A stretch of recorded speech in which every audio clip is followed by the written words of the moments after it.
با مقصد بازآموزی تجربه و همکاری سودمند بین تشکیلات‌های ابتدایی حزبی در ناحیه میر سعید علی حمدانی با اشتراک گروه کاری کمیته حزب خلقی دموکراتیک تاجیکستان همایش آموزشی دایر گردید.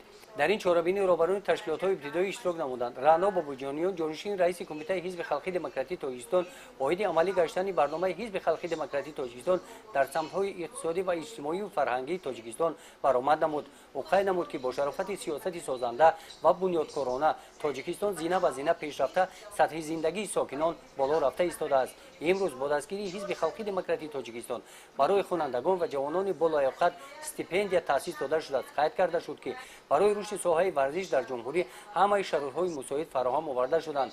امروز جوانان امکان دارند که به نمادهای گوناگون ورزش مشغول شده در مسابقه‌های سطحی بین‌المللی اشتراک نموده پرچم برداری جمهوری تاجیکستان گردند.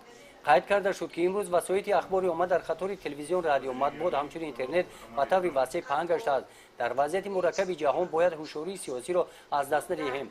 در برابر این تاکید کرده شد که در واخوری‌های حزبیان با ساکنان در تشکیلات‌های ابتدایی حزبی ترغیب وسیع ماهیت استقلالیت و آزادی، صاحب وطنی و صاحب دولتی و ارزش‌های نیک ملی را ترغیب نمایند.